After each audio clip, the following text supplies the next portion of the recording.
Tiene la palabra el asambleísta Damasio Santos.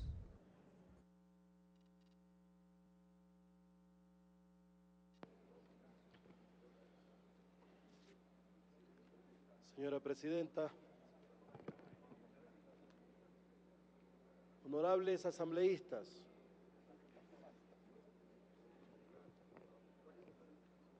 está en nuestras manos y corresponde a nuestras voluntades la generación de un proceso de cambio en el gobierno, la organización y la gestión del territorio en sus distintos niveles.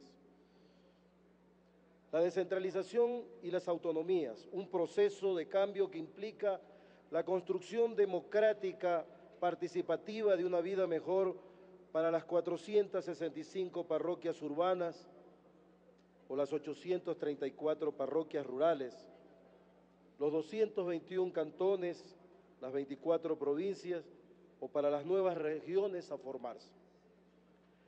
Este proceso de cambio político-administrativo debe ser guiado y lográrselo con los principios de unidad, solidaridad, subsidiariedad, complementariedad y coordinación de los distintos niveles de los gobiernos autónomos descentralizados y construyendo ciudadanía. El irrespeto, la discrecionalidad, el caos y el autoritarismo, sumados todos, formaban parte de un escenario inequitativo de manejo del territorio y acceso a las rentas. Se crearon unidades ejecutoras para Guayaquil y Guayas, y no llegaron las rentas para la muy ilustre Municipalidad de Guayaquil, para la debida administración de su alcalde. ¿Por qué no llegaron las rentas durante este gobierno? Conocemos la concepción de los neoliberales. Sabemos que el Estado solo le sirve para sus intereses, para los salvatajes bancarios y para sus negocios. Se olvidan que con este manejo han provocado un flujo inmigratorio expulsando a gran cantidad de compatriotas del campo a las ciudades y de estas a los centros de atracción hoy como España, Italia, Estados Unidos. La pobreza, los asentamientos humanos no controlados y los fenómenos delictivos también forman parte de este escenario en el que se manejó el territorio en el Ecuador. No queremos este escenario para el Ecuador de hoy. Paján, Quero, Naranjito, La Libertad, Baba, San Cristóbal, Pimampiro, Cascales, El Pan, por mencionar algunos de los 221 municipios, también existen. Nuestras queridas ciudades, como Quito, Cuenca y Guayaquil, indudablemente son Ecuador, pero no todo el país. Queremos un Ecuador para todos y para todas. Queremos llegar a Guayaquil y que más que en la 9 de octubre nos reconozcan en los barrios, en los suburbios y se sepa que desde la Asamblea Nacional se piensa en los más pobres y en los desprotegidos. Felicito a la Comisión por su trabajo, pluralidad y esfuerzo. Está en nuestras manos aprobar un código que nos permitirá una vida mejor. Y quiero puntualizar algunos aportes para enriquecer el texto de este código.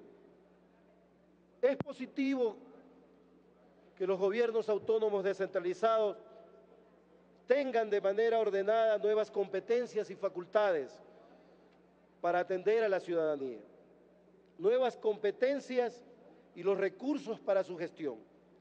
Pero me preocupa fundamentalmente las capacidades institucionales para asumir estas nuevas competencias. Por tal razón, es fundamental que la asistencia técnica para el efecto sea considerada con mayor vitalidad en el COTAC. Pensemos en las juntas parroquiales que en su mayoría no tienen una infraestructura básica para sesionar o para atender a la ciudadanía. Pensemos en los municipios pequeños,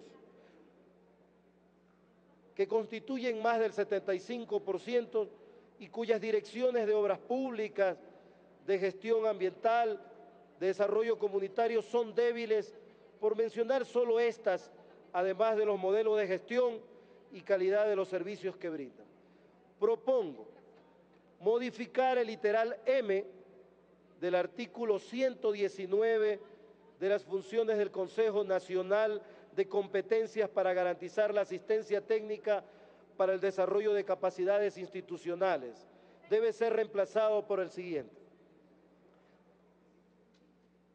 El artículo 119, el numeral M, debe señalar: promover el desarrollo de capacidades institucionales en los gobiernos autónomos descentralizados mediante planes, programas y proyectos de asistencia técnica formulados e implementados en coordinación con las asociaciones de cada nivel de gobierno y con el Banco del Estado para su respectivo financiamiento.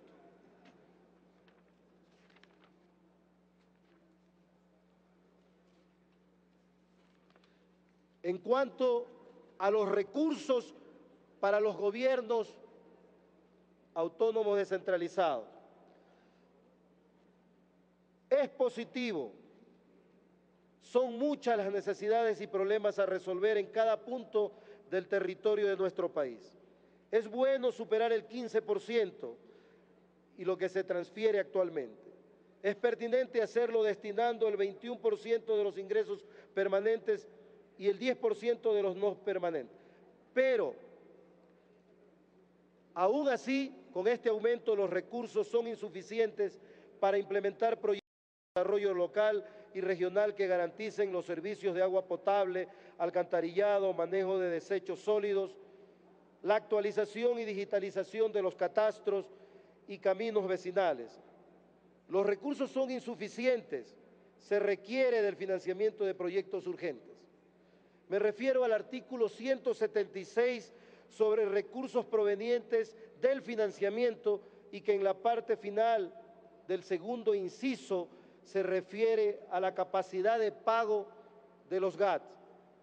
Este inciso señala que el gobierno central tendrá 90 días de plazo para otorgar las garantías para la obtención de créditos contraídos por los gobiernos autónomos, siempre y cuando cuenten con la capacidad de pago respectiva de acuerdo a la ley.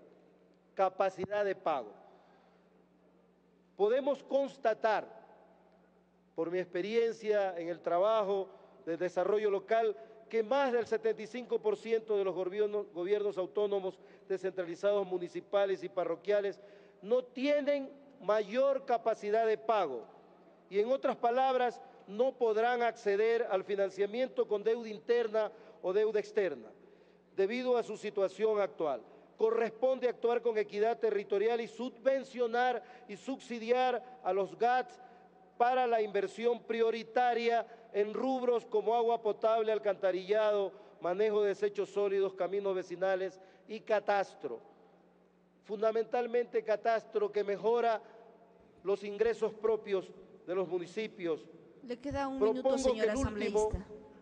Propongo que el último inciso del artículo 176 se establezca de la siguiente forma. El gobierno central tendrá 90 días de plazo para otorgar las garantías para la obtención de créditos contraídos por los gobiernos autónomos, siempre y cuando cuenten con la capacidad de pago respectiva de acuerdo a la ley. Y los gobiernos que no cuenten con esta capacidad serán subvencionados de acuerdo a las políticas y programas para el efecto, con prioridad en proyectos de saneamiento ambiental, catastro y vialidad. Finalmente, quiero referirme al sistema de participación ciudadana y hacer llegar la voz de la Confederación de Barrios del Ecuador, que tienen una enorme preocupación cuando se conforman Terminó su tiempo, los señora delegados asambleísta. a las asambleas. La propuesta es que en 180 días exista en una transitoria el impulso y la formulación de la ley de barrios. Muchísimas gracias. Tiene la palabra.